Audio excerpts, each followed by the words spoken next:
Bismillahirrahmanirrahim. Assalamualaikum warahmatullahi taala wabarakatuh. Bismillahirrahmanirrahim. Alhamdulillahi rabbil alamin. Wa bihi nasta'inu ala umurid dunya waddin.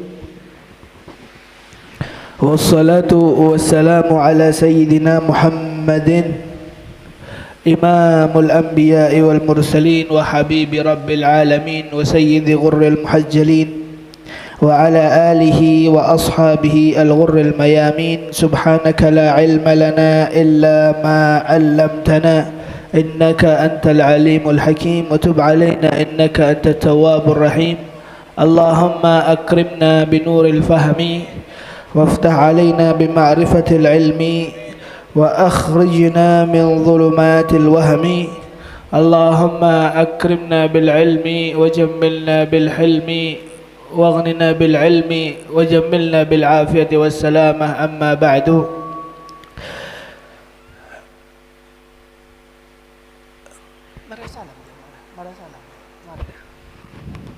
Bismillahirrahmanirrahim. Yang sama-sama kami muliakan para hadirin wal hadirat, jamaah Riyadhus Shalihin, khususnya kepada para habaib, para syaraif, para ulama serta tokoh masyarakat yang alhamdulillah bisa menghadiri pengajian rutin di dalam pembacaan sejarah Nabi Muhammad sallallahu alaihi wasallam. Dan Al-Faqir minta maaf tidak bisa saya sebutkan satu persatu namanya dan tidak mengurangi rasa hormat kami, rasa ta'zim kami kepada Buhan Pian Berataan. Kita doakan bersama-sama semoga yang hadir, yang mendengarkan dan kaum muslimin wal muslimat secara umum dengan berkahnya majlis ini, dengan berkahnya pembacaan maulid, dengan berkahnya pembacaan syirah nabawiyah, Allah Subhanahu wa taala kabulkan segala hajat-hajat kita.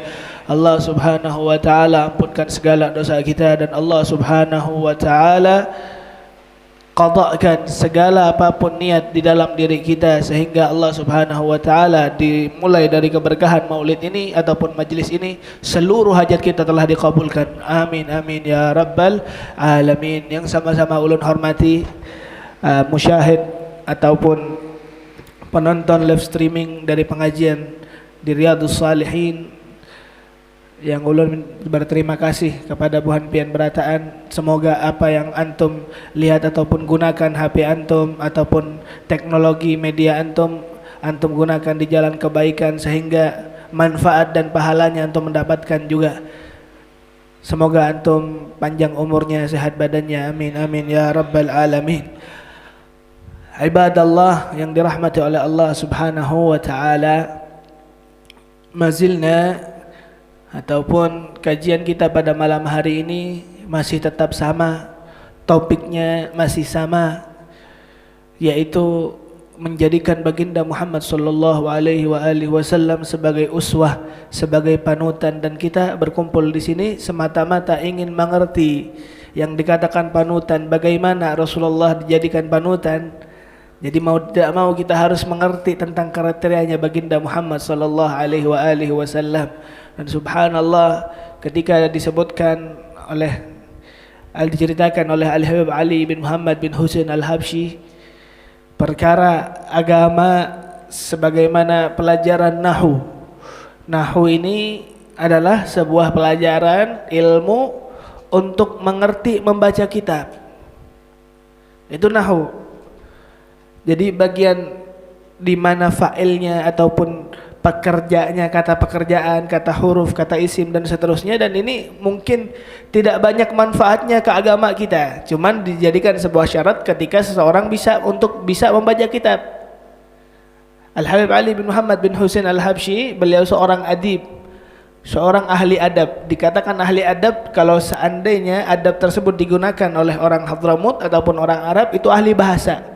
Adabi bermakna pakar bahasa. Dan Habib Ali bin Muhammad bin Husain Al-Habsyi, beliau adalah salah satu orang yang paling suka di bidang bahasa, paling suka. Bahkan beliau diceritakan setiap subuhnya, ketika subuh beliau memulai pelajaran beliau dari apa? Dengan apa? Dengan membukakan pelajaran nahu. Pelajaran yaitu pelajaran bahasa Arab. Bahasa Arab ini mumil bahwa kita apalagi anak-anak pondok rata-rata yang menjadi bosan ataupun cenderung memiliki kebosanan tertentu terhadap bahasa tadi, bahasa Arab. Soalnya jumud, kaku, yaitu itu aja. Qama Zaidun, Zaidun qaim dan seterusnya. Al-Habib Ali karena mungkin sudah sering mengajarkan sampai beliau terbesit dalam hatinya rasa bosan di dalam mengajarkan nahwu tadi, mengajarkan pelajaran bahasa Arab tadi, sehingga subhanallah ada salah satu walad ataupun murid dari santri beliau di masjid, beliau tertidur, tapi beliau subhanallah memiliki hati yang suci.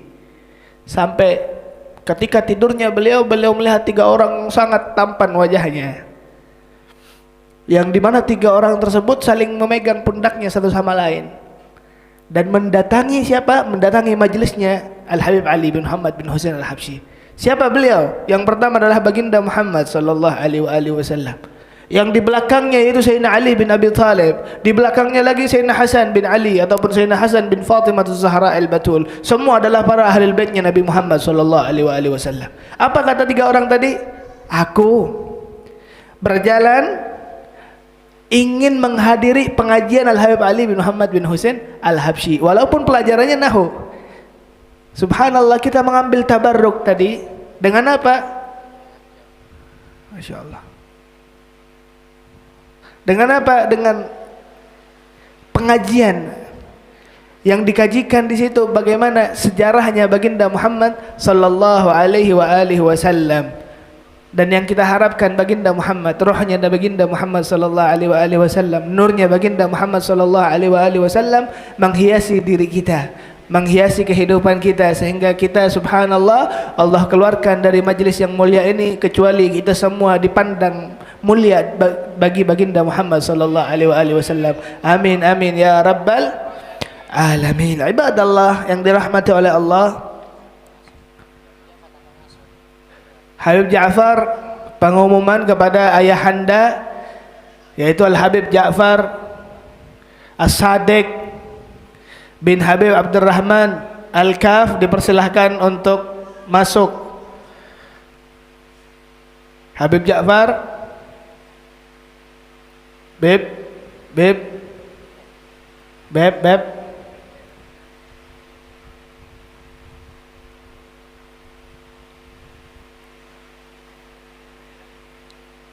percuma Habib Ja'far tidak bisa pulang duluan, Beb, hujan, Beb. Insyaallah.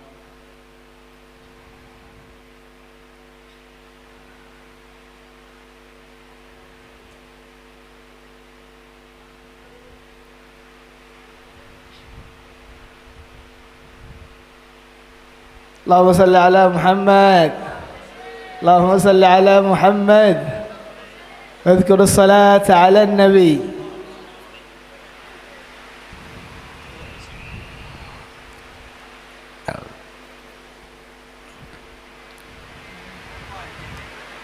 إن شاء الله.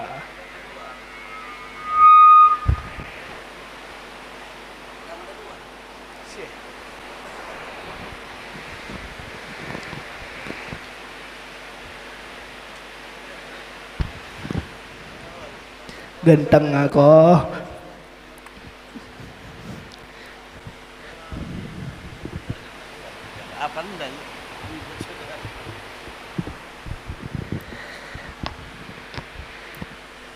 Bismillahirrahmanirrahim. Babu ma jaa fi sifati izari Rasulillah sallallahu alaihi wasallam. Kita sampai ke bab yang ke-18. Bab yang ke-18 di dalam perangai dari baginda Muhammad sallallahu alaihi wasallam, yang Imam Tirmizi menamakan bab ini dengan bab di dalam mensifati sarungnya baginda Muhammad sallallahu alaihi wasallam. Sarung, izar, apakah izar ini sarung atau tidak? kami di Hadramut ataupun ketika menghafalkan mufradat, karena ketika menjadi sebuah kewajiban bagi anak murid terutama di Dalwa untuk menghafalkan ba'dal mufradat ataupun sebagian dari kosakata. Akhirnya ulun hafalkan sarung, izar, izarun itu adalah sarung. Ketika sampai ke Hadramut, ketika sampai ke Yaman, kami ingin beli apa? Beli sarung di toko. Subhanallah, ketika kami ucapkan ya akhi urid syira'a sarung, urid syira' izar, urid an nashtari izaran, wahai penjual aku ingin beli sarung, maka bingung orangnya, izar, apa izar itu? Ulun tunjuk salah satu dari pakaian yang dia jual, yaitu sarung. Ini ulun bilang, oh ini bukan izar, ini sarung, kata orang Arab. Jadi orang Yaman sendiri mengatakan yang kita pakai itu sarung, cuman nggak pakai ng, pakai n ataupun nun sama jim. Jadi sarunj, sarunj itu namanya al-mu'arrab, isim ataupun sebuah kosakata yang diarabkan, yang diarabkan. Sebagaimana contohnya juga TV. Apa TV ini? Bahasa Indonesianya apa? Television. Karena di Arab di zaman Rasul tidak ada, jadi diambillah nama television tadi, digunakan ataupun disesuaikan dengan kaidah Arab. Jadinya apa? Tilfaz. Tilfaz. Sebagaimana sarung tadi, sarunj. Jadi emang ng gak ada di Arab, ng gak ada di Arab, jadi dipakai nun sama jim. Nah, dan di sini izar, makna izar ini bukan hanya sarung. Izar ini adalah sebuah pakaian ataupun kain yang dipakaikan di bagian tubuh ke bawah. Itu namanya izar. Kita melihat bahwa ini apa? Ini bahasa Indonesianya apa? Sorban ataupun selendang. Ketika dipakaikan, ketika dipakaikan di bawah, ini jadi izar. Ini jadi pakaian yang menutupi bagian bawah. Yang di atas ketika seperti ini baginda Muhammad, ini namanya kisa. Ini namanya kisa. Kisa ini adalah pakaian yang dipakai di bagian tengah ke atas.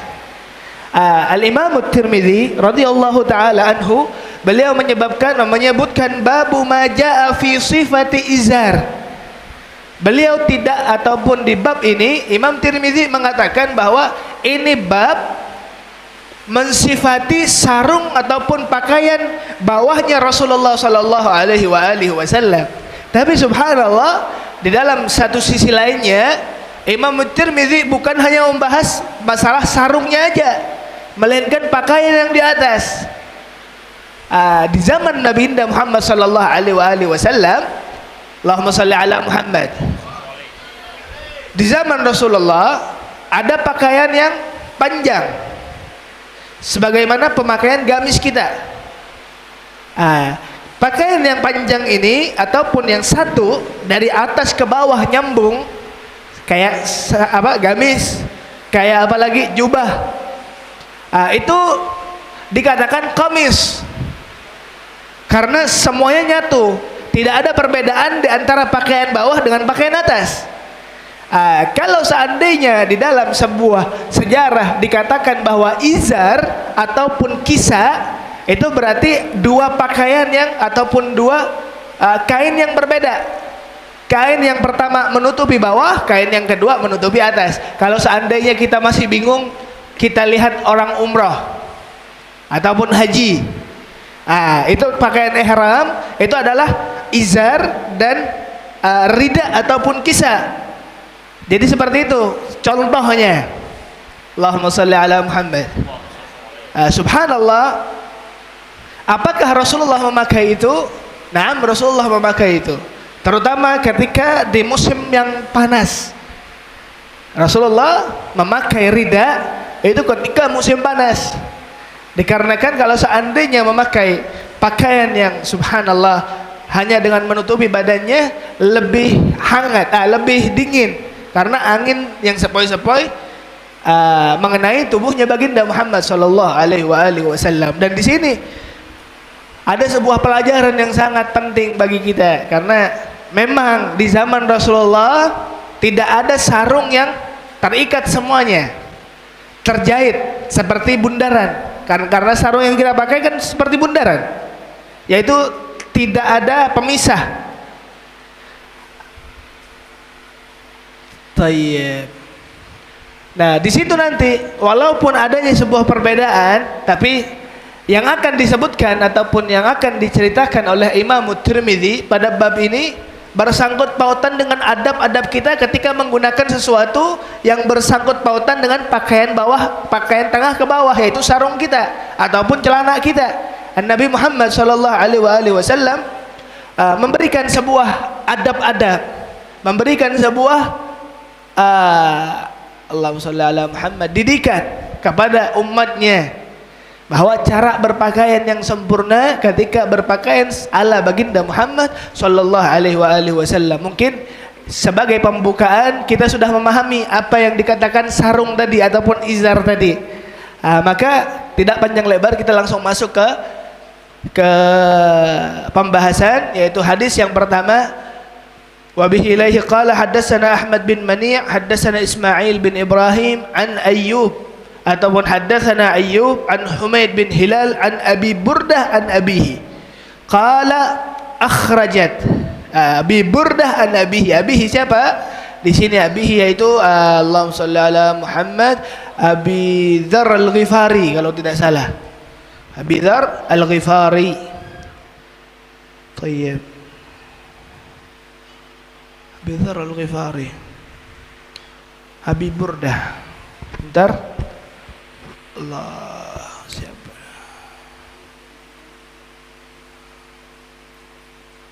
Abi Dzar. Abi Dzar Al-Ghifari.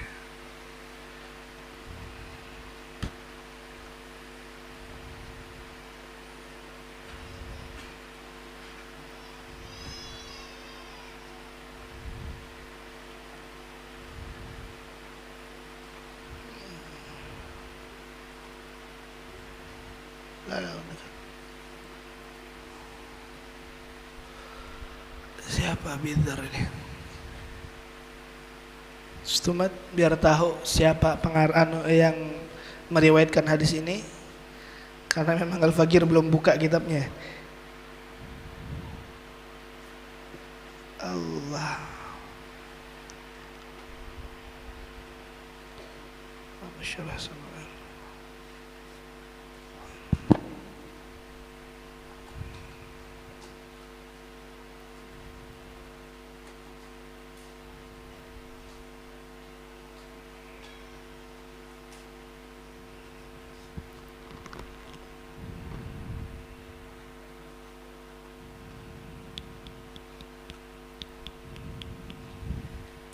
An Abi Burdah an abihi.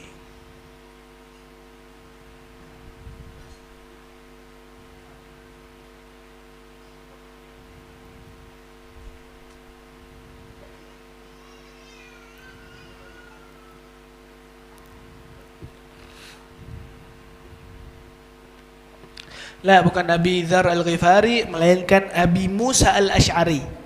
Abi Musa Al-Asy'ari, salah satu sahabat dari baginda Muhammad sallallahu alaihi wasallam.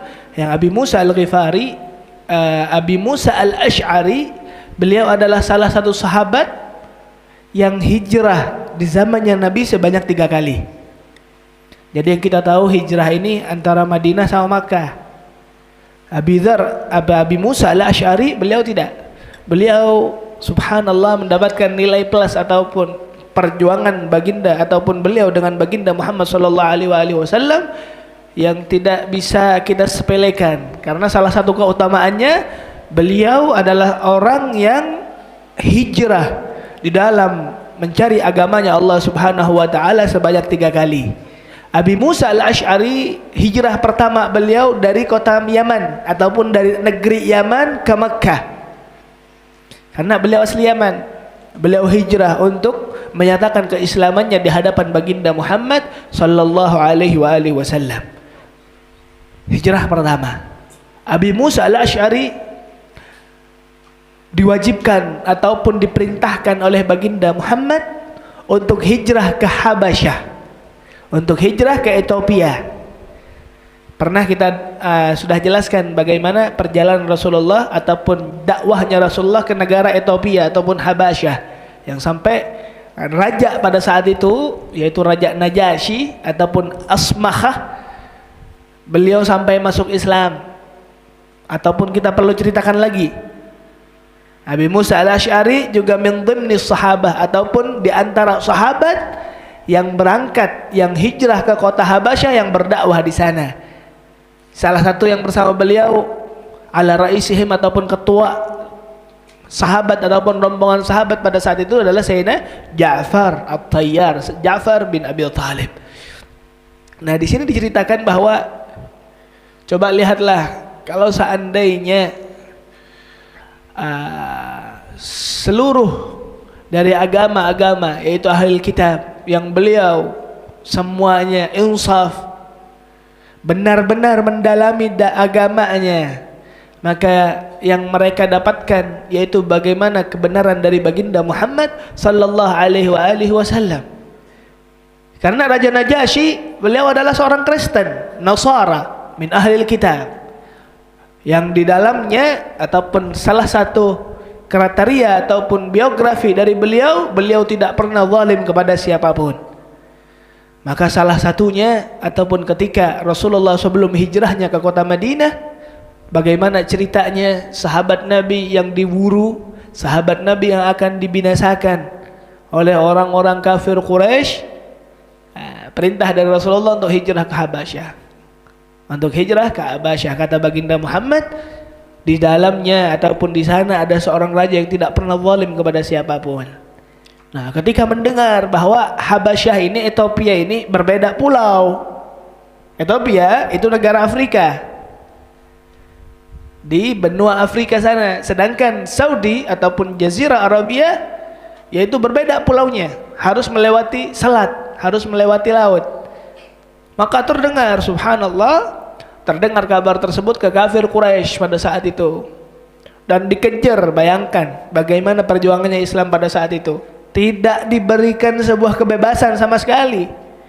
Bahkan ketika orang-orang muslimin pada saat itu berangkat ke Ethiopia yang subhanallah luar biasa jauhnya, karena mungkin kendaraan dahulu tidak seperti kendaraan sekarang. Jelas dulu penuh dengan masyakkah, penuh dengan kesusahan, sehingga perjalanan menempuh ke salah satu tujuan tertentu itu harus dilampaui dengan beberapa waktu yang sangat panjang. Rasulullah pergi dari Makkah ke Syam selama 3 bulan. Bayangkan ketika sahabat Nabi yang berangkat ke Najasyi, rasa higit, rasa benci, rasa dengki kaum kafir Quraisy yang ingin membinasakan al-haq, membinasakan sebuah kebenaran, mereka datangi An-Najasyi dengan membawa apa? Membawa sebuah barang yang paling istimewa di Quraisy, limited edition bahasanya, karena orang Quraisy terkenal apa? Terkenal pedagang, terkenal dagangnya, sampai dikakalkan dalam Al-Quranul Karim, li'ila fi Quraisy ila fihim rihlat asy-syita'i was-saif. Rihlah, mereka selalu berjalan mereka dalam keadaan musim panas maupun musim dingin, karena beliau terkenal pedagang.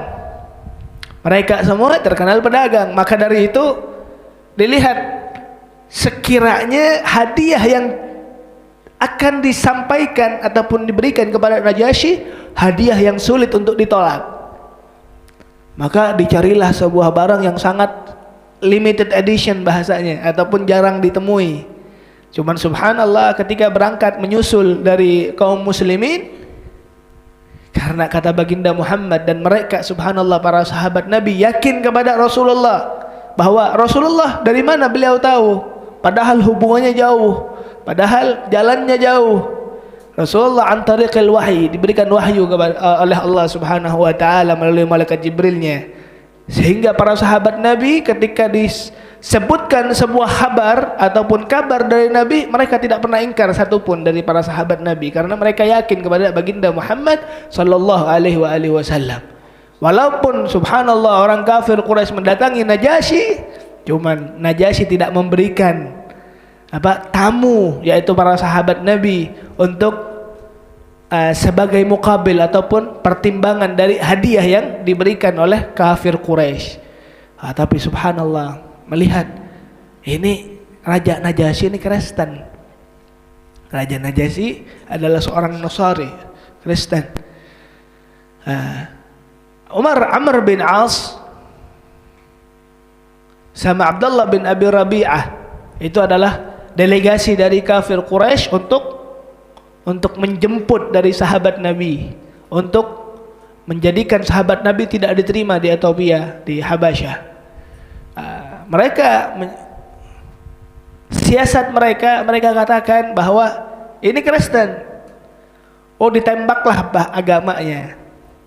Dikatakan nih loh, orang-orang Muslim ini mengatakan bahwa Isa itu adalah bukan anak Tuhan. Isa itu adalah hamba Allah. Isa itu adalah Ruhullah. Akhirnya para anak buah ataupun menteri-menteri dari Raja Najasyi geram melihat bahwa Isa yang dituhankan dikatakan sebagai hambanya Allah. Tapi subhanallah, Raja Najasyi, beliau bergetar tangannya sehingga jatuh tongkatnya dan mengatakan bahwa ini adalah sebuah kebenaran dan ini yang dituliskan di kitabku ataupun kitab Injil. Pada saat itu beliau masuk Islam di hadapan Sayyidina Ja'far At-Tayyar. Dan pada saat itu juga ketika meninggalnya Raja Najasyi, Rasulullah mensalati gaib. Dan salat gaib ataupun salat mayit itu pertama kali disyariatkan oleh Rasulullah ketika meninggalnya Raja Najasyi. Salah satu dari beliau ataupun salah satu dari sahabat yang ikut dakwah pada saat itu yaitu Sayyidina Abu Musa Al-Ash'ari, salah satu sahabat Nabi yang saya ulun bilang berapa kali hijrahnya? 3 kali, yaitu ketika perjalanan beliau dari Yaman ke Madinah ataupun ke Makkah, terus dari Makkah ke Habasyah, dan beliau pulang dari Habasyah kapan? Ketika tahun 7 dari Hijriah ataupun ketika perang Khaybar. Beliau pulang langsung ke Madinah. Jadi 3, dari Yaman ke Makkah, Makkah ke Habasyah, Habasyah ke Madinatul Munawwarah.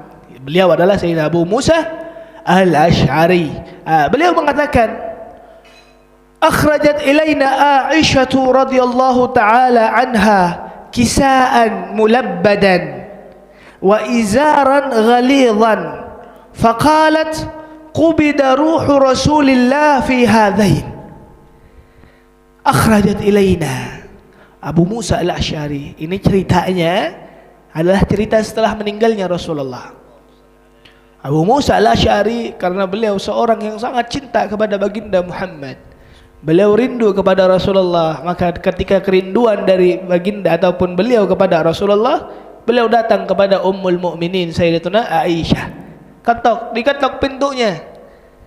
Dan pada saat itu karena kerinduannya kepada Rasulullah, beliau meminta kepada Siti Aisyah untuk apa? Untuk mengeluarkan sebuah kenang-kenangan ataupun sebuah pakaian, sebuah bekas dari Rasulullah sehingga aku melihatnya. Itu tujuannya Sayyidina Abu Musa Al-Ash'ari.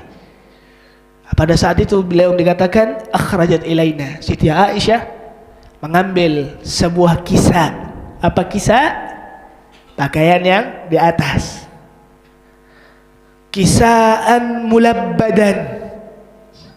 Mulabbadan bermakna muraqqa'an. Apa itu? Sebuah pakaian ataupun penutup dari badannya Rasulullah yang sudah robek, mulabbadan. Wa izaran ghalidhan, dan sarung yang sangat tebal, hasyin. Bahkan dari tebelnya ataupun kasarnya itu yang dipakai ketika meninggalnya Rasulullah sallallahu alaihi wasallam. Faqalat, maka Siti Aisyah mengatakan, nih, pakaian dua ini yang dipakai ketika Rasulullah sallallahu alaihi wasallam meninggal dunia. Fahimtum apa maksud dari dikeluarkannya sebuah bekas dari peninggalan baginda Muhammad sallallahu alaihi wasallam? Sangatlah banyak ayyuhal hadirun. Salah satunya apa? Salah satunya at-tabarruk bi atharin Nabi Muhammad sallallahu alaihi wasallam, yaitu para sahabat Nabi berlomba-lomba untuk meminta keberkahan, mengambil berkah dari peninggalannya nabi-nabi, dari peninggalannya Rasulullah sallallahu alaihi wasallam. Bahkan diceritakan bahwa Siti Asma, yaitu saudara dari Siti Aisyah, beliau menjadikan ini pakaian untuk apa? Untuk diberikan ataupun diletakkan, dimasukkan ke dalam air, dan pada saat itu ketika peletakan di dalam air tersebut dipakaikan untuk mandi. Dan setiap penyakit yang ada pada saat itu ketika dimandikan dari air bekas badannya Rasulullah sallallahu alaihi wasallam, bari biiznillah, semuanya sembuh karena izinnya Allah Subhanahu wa taala.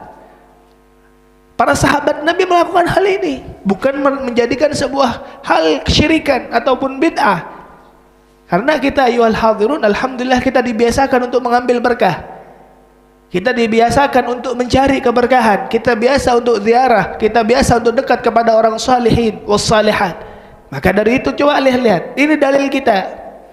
Sahabat Nabi melakukan hal itu.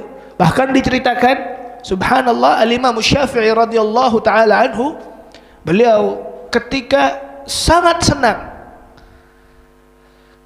terhadap pertemuan beliau kepada ataupun bersama Sayyidina Ahmad bin Hanbal. Imam Syafi'i siapa? Imam kita, Imam Ahlus Sunnah wal Jamaah. Ahmad bin Hanbal salah satu murid beliau, dan beliau sangat cinta, sangat senang untuk melihat Sayyidina Ahmad bin Hanbal. Sayyidina Ahmad bin Hanbal seorang wali min auliyaillah. Semua para mujtahidin wali min auliyaillah. Cuman subhanallah, lihatlah Sayyidina Ahmad bin Hanbal ketika senangnya melihat Sayyidina Imam Syafi'i, dibuka gamis beliau dan diberikan kepada Imam Syafi'i. Dan Imam Syafi'i mengambil berkah, diambil itu air ataupun diambil baju yang lengket ke badannya Sayyidina Ahmad bin Hanbal dan dibersihkan. Ketika dibersihkan, air tersebut digunakan untuk berwudu ataupun bahkan dalam riwayat diminum airnya, karena mengambil sebuah keberkahan. Dan keberkahan yang paling tinggi kata para aulia ussalihin, yaitu sandal mereka, sandalnya. Kenapa? Karena sandal tersebut telah membawa seluruh dari jasadnya, seluruh dari badannya. Maka dari itu sangatlah mulia kedudukan Sayyidina Abdullah bin Mas'ud radhiyallahu taala anhu. Kenapa? Sayyidina Abdullah bin Mas'ud adalah seseorang yang tukang bawa sandalnya Rasulullah. Sayyidina Abdullah bin Mas'ud adalah paling pendeknya sahabat. Diceritakan hanya zira'ain. Hanya satu zira', kerdil beliau. Tapi keistimewaan beliau yang membawa sandal yang pernah menginjak arasnya Allah Subhanahu wa ta'ala. Itu yang pertama, bahwa tabarruk bi atharus salihin, kita mengambil keberkahan dari keberkahannya orang-orang yang saleh, utamanya berkeberkahan dari baginda Muhammad sallallahu alaihi wasallam. Salah satu keberkahan, pengambilan sebuah keberkahan siapa? Sayyidina Khalid bin Walid. Khalid bin Walid beliau mengambil ataupun meminta keberkahan dari Rasulullah dengan memakai ataupun menyimpan rambutnya. Sampai dikatakan bahwa ketika ditanya Sayyidina Khalid bin Walid, "Ya Khalid, apa yang menyebabkan engkau tidak pernah kalah dalam peperanganmu?" Maka beliau mengatakan, ini apa? Inilah rambut yang selalu aku bawa dalam peperanganku. Bahkan Sayyidina Khalid diceritakan pernah melawan 5.000 orang sendirian. Ketika peperangan Yarmuk, 9 pedangnya patah. Cuman beliau tidak pernah mendapatkan sebuah mudarat ataupun mendapatkan sebuah naas, celaka di dalam peperangan beliau. Ulun tanya kepada Buhan Pian, Sayyidina Khalid bin Walid meninggalnya kapan? Meninggalnya pada saat apa? Yang antum tahu? Apakah peperangan? Tidak. Sayyidina Khalid bin Walid meninggal dalam keadaan sakit. Meninggal dalam keadaan sakit. Dan harapan Sayyidina Khalid bin Walid meninggal dalam keadaan berperang, syahid.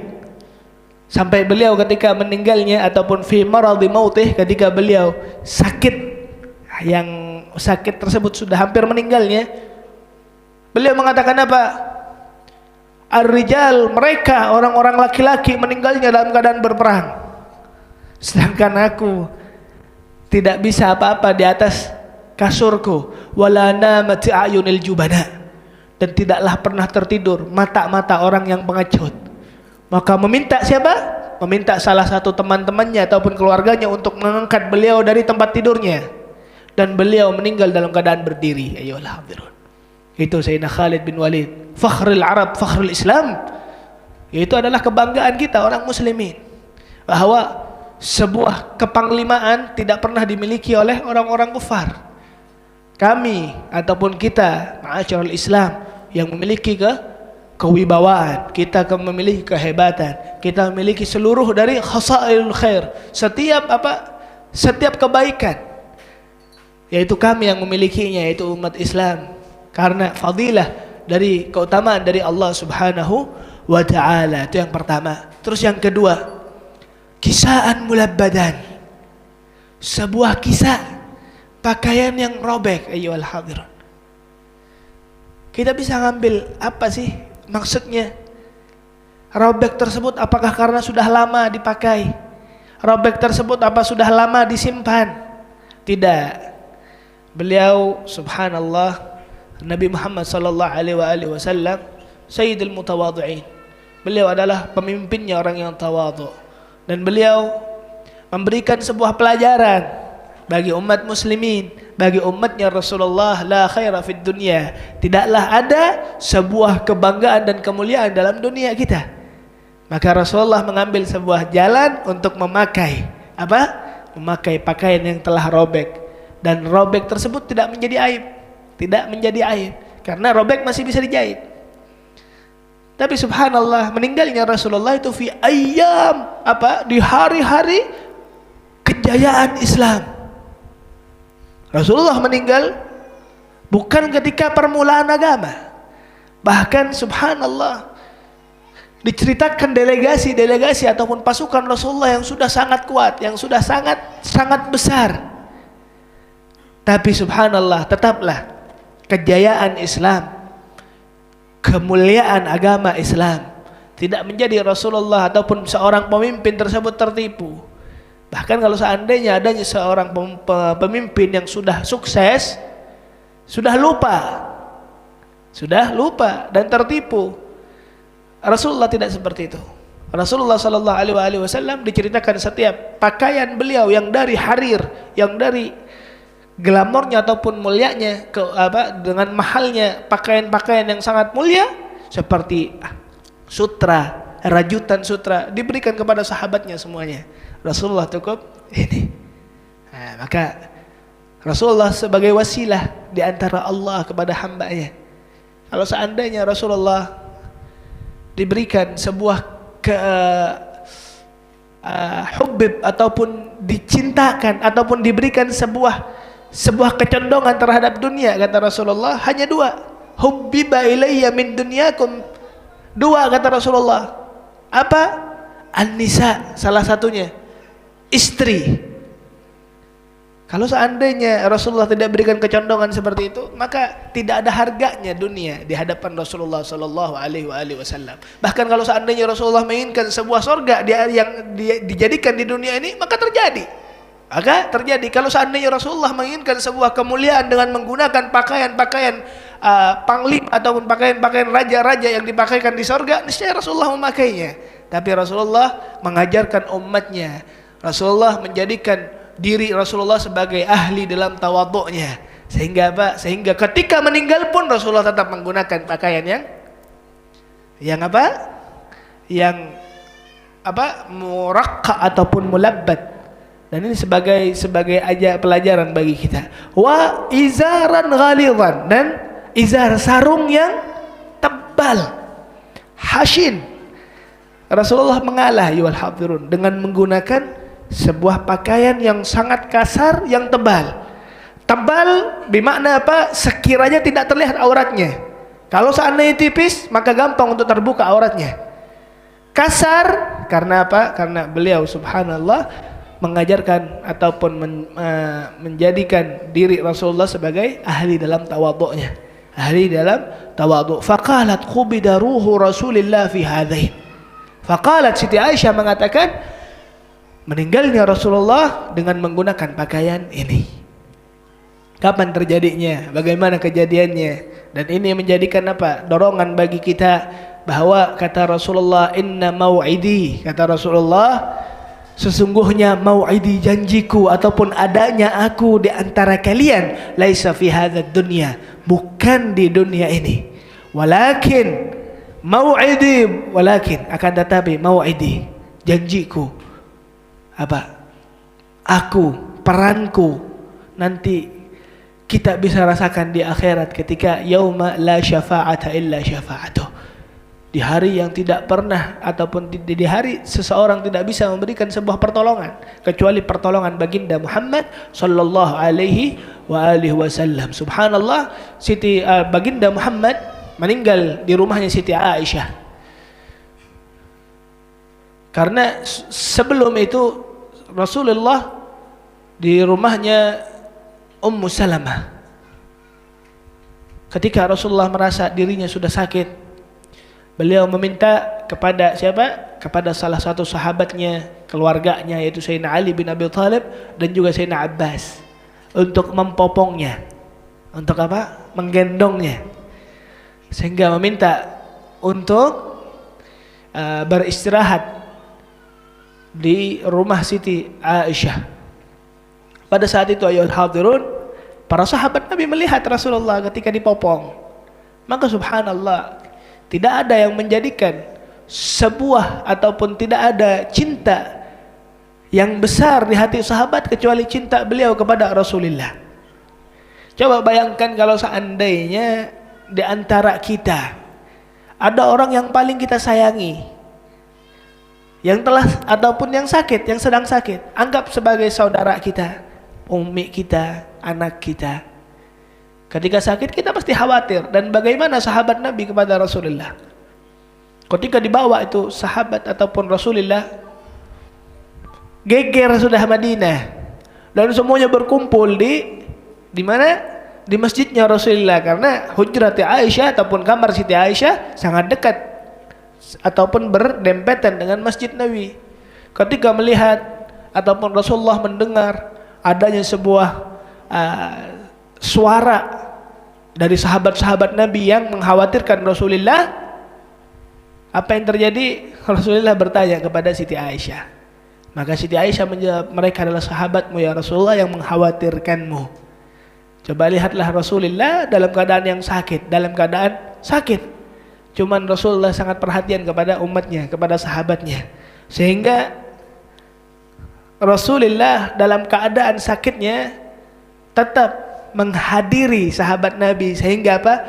Menjadikan sahabat Nabi memberikan sebuah kesenangan ataupun ketenangan kepada sahabat Nabi yang ketika melihat baginda Muhammad sallallahu alaihi wasallam. Maka keluarlah Rasulullah, dan subhanallah Rasulullah naik ke mimbarnya dan beliau mengatakan perkataan yang tadi saya sebutkan, yaitu bukanlah perkumpulan kita nanti ataupun di dunia ini, melainkan perkumpulan kita nanti di yaumil qiyamah, di yaumil akhirah. Maka subhanallah Rasulullah mengatakan, inna fi mimbari ala haudhi. Beliau mengatakan kepada sahabatnya bahwa apa? Nanti nih mimbarku yang aku berdiri di atasnya nanti ada di haudhi, telagaku. Yang diceritakan bahwa Rasulullah menceritakan adadul akwab, setiap cangkir yang ada pada saat itu ataupun gelas yang ada untuk meminum dari telaga Kautsar tadi sebanyak hitungan nujum ataupun bintang-bintang di langit. Sehingga setiap mereka yang subhanallah di padang mahsyar nanti tidak meneguk air sedikit pun, tidak mengkonsumsi apapun, berdiri ribuan tahun di depan ataupun di atas matahari ataupun di bawah matahari yang hanya sekedar satu jengkal, beribu-ribu tahun, bahkan ratusan tahun, dan mereka nunggu hisab. Sampai mereka ataupun orang-orang kufar, orang-orang non-muslim, beliau mengatakan kepada Allah Subhanahu wa taala, ya Allah, arihni, ya Allah, ya Allah, berikan aku apa? Sebuah kenyamanan. Izinkan aku istirahat ya Allah, walaupun kau langsung masukkan ke api neraka. Jadi mereka semua tersiksa. Dan setiap mukmin setiap muslim ataupun setiap manusia di muka bumi ini akan Allahumma shalli ala Muhammad, akan berdiri di padang mahsyar tadi. Sehingga subhanallah, ketika melihat Rasulullah sallallahu alaihi wasallam berdiri di mimbarnya, maka sahabat ataupun para umatnya Rasulullah mengatakan, "Atsya ya Rasulullah, aku haus." Ya Rasulullah, atsya, aku ratusan ribu ataupun ribuan tahun tidak pernah meminum ya Allah, ya Rasulullah. Sehingga diberikan izin untuk meminum dari telaganya Rasulullah. Bayangkan subhanallah, setiap sahabat ataupun para umat-umat terdahulu meminum dengan berebutan ataupun mengambil gelas-gelas yang sebanyak jumlahnya bintang. Tapi ketika umatnya Rasulullah ingin mengambil gelas tersebut, tidak diperbolehkan oleh Rasulullah. Tidak diperbolehkan. Kenapa? Rasulullah mengambilkan tangannya ataupun mengambil air dari tangan yang mulianya dan menyuapkan ke setiap mulut dari umatnya baginda Muhammad sallallahu alaihi wasallam, yang tak lain dan tidak bukan kita ayyuhal hadirun. Maka subhanallah, dengan kemuliaan pembacaan maulid, pembacaan sebuah sirah dari Nabi Muhammad sallallahu alaihi wasallam, mengingatkan kita bahwa peran Nabi Muhammad sallallahu alaihi wasallam di dunia bahkan di akhirat nanti kita akan pasti mendapatkannya. Maka timbullah ataupun jadikanlah diri kita sebagai pribadi yang lebih cinta kepada baginda Muhammad sallallahu alaihi wasallam. Allahumma shalli ala Muhammad. Ya Rasulullah. Baru satu hadis. Tayyib. Hadis yang kedua. Baru satu hadis. Lanjutkah? Hadis yang kedua, wa bihi ilahi qala haddatsana Mahmud bin Ghailan haddatsana Abu Dawud an Syu'bah an al-Ash'ath bin Salim qala sami'tu ammati tuhadditsu an ammiha faqala bainama subhanallah. Hadis yang kedua ini diriwayatkan dari Al-Ash'ath bin Sulaim. Beliau mendengarkan hadis ini dari ammatuh, dari Marina Sidin, tapi kada dituliskan marinanya siapa. Beliau mengatakan bainama ana amshi, ketika aku berjalan, tiba-tiba ada orang di belakangku, yaqulu irfa izarak. Apa yang dia ucapkan? Angkatlah sarungmu, angkatlah sarungmu, fa innahu atqa wa abqa. Bahwa ketika kamu mengangkat sarung itu, kamu lebih bertakwa, kamu lebih abqa, abqa ini lebih awet. Bingung. Faltafattu, ketika aku melihat ke belakang, fa idza huwa rasul. Kaget Sidin, ternyata yang berpadah seperti itu ternyata Rasulullah sallallahu alaihi wasallam. Faqultu ya Rasulullah. Maka Sidin berpandir lawan Rasulullah, ya Rasulullah, innama hiya burdatun malha. Ya Rasulullah, yang aku pakai ini sudah pakaian yang sangat gembel bahasanya, ataupun sangat tidak baik, pakaian biasa aja kayak gitulah. Qala amalaka fi ya uswa. Ya sahabi, apakah engkau tidak menjadikanku sebagai panutan? Fa nadhartu fa idza idzaruhu ila nisfi syaq. Kada paham lo pian? Ada belum dijelaskan soalnya. Jadi seperti ini. Ini membahas tentang ukuran yang sunnah di dalam pemakaian sarung, panjang dan pendeknya. Ingatlah bahwa kita sebelumnya sudah kita sebutkan sebuah pelajaran bahwa al-isbal, pakaian ketika di bawah dari mata kaki itu hukumnya makruh. Ini bersangkut pautan dengan itu. Maka dari itu sahabat Nabi tadi yang dilihat oleh Rasulullah, yang Rasulullah mengatakan angkatlah sarungmu, itu terlihat bahwa sarungnya Pak, sarungnya terglosor ke tanah ataupun lebih panjang daripada kakinya. Jadi pel-pelan bahasanya, ngepel tanah. Jadi Rasulullah mengatakan irfa, angkatlah itu sarung. Fa innahu angka ini lebih bersih. Ya kalau seandainya pakaian dijadikan pel, contohnya terlalu panjang, pian berjalan, kira-kira rigat atau gak ada? Rigat. Makanya Rasulullah katakan angkatlah, bahwa pakaian tersebut akan lebih bersih. Wa abqa, dan pakaian tersebut akan awet. Bujur. Soalnya Pak, coba pian pakai itu pakaian sampai jadi pel-pelan, pian berjalan dari sini ke Pangelambun, rusak kada tuh pakaian? Rusak.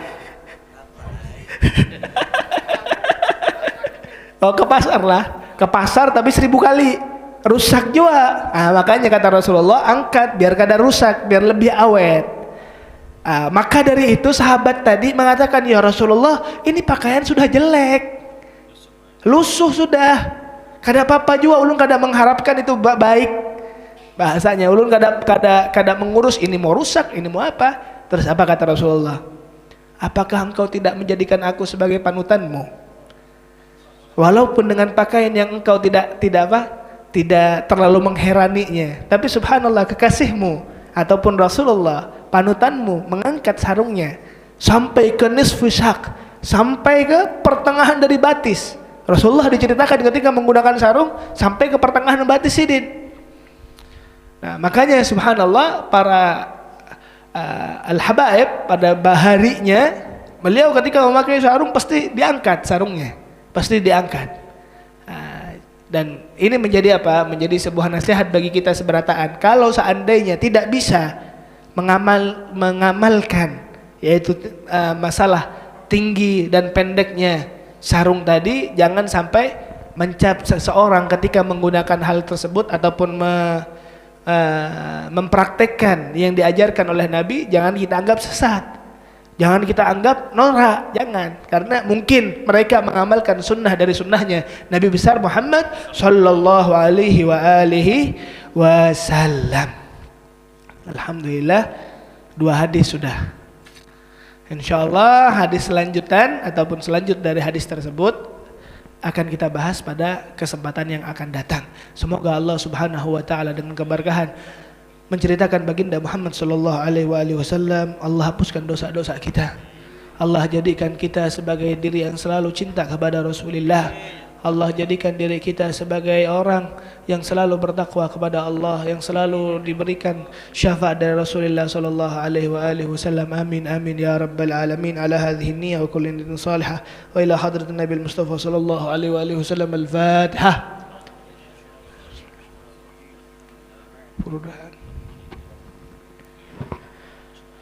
Mungkin ini yang bisa ulun sampaikan, kurang lebihnya ulun minta maaf dan terima kasih sudah hadir. Semoga pian lancar seberataan hajatnya. Amin. Wassalamualaikum warahmatullahi wabarakatuh. Ya Rabbana i'tarafna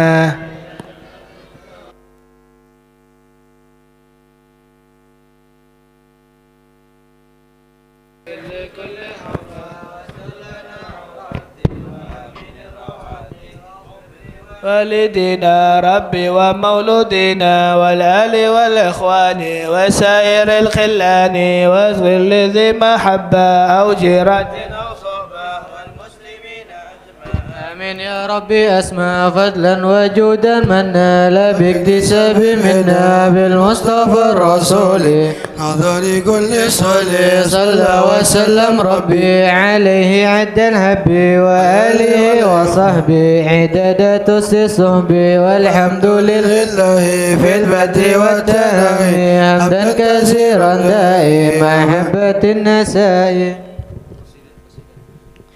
اللهم صل وسلم وبارك عليه وعلى آله يا إمام الرسل يا سندي أنت بعد الله معتمدي فبدنياي وآخرتي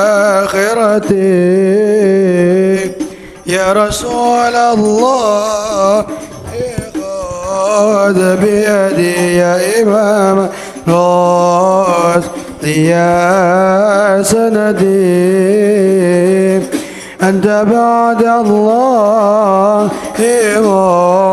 معتمدي فبدنياي وآخرتي يا رسول الله خذ بيدي ما رأت عين ولا ترى مثل طه في الورى بشرا خير من فوق الثرى أثرى طاهر الأنساب والشيم يا إمام الرود يا سندي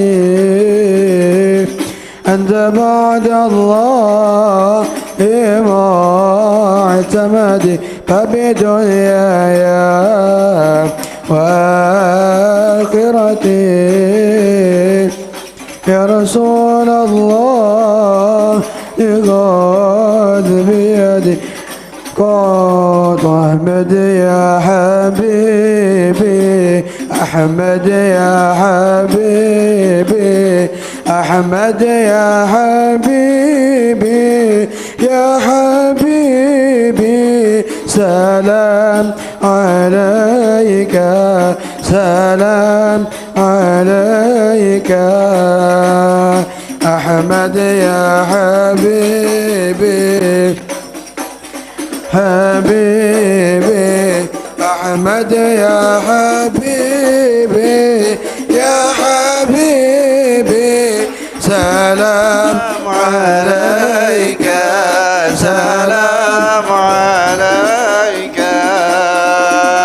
يا عون الغريب يا عون الغريب يا عون الغريب يا حبيبي سلام عليك سلام عليك أحمد يا حبيبي اللهم صل عليه أحمد يا حبيبي أحمد يا حبيبي يا حبيبي سلام عليك سلام عليك من عند الرحمن من عند الرحمن من عند الرحمن يا حبيبي سلام عليك سلام عليك أحمد يا حبيبي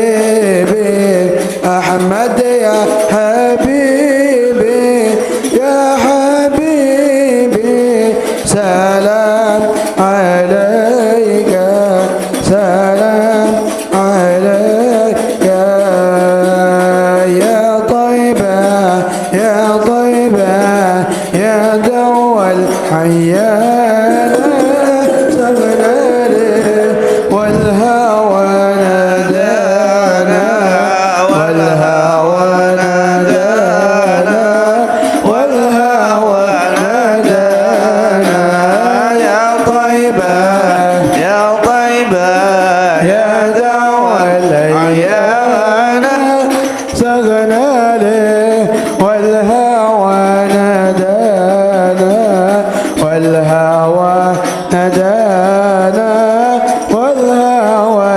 نادانا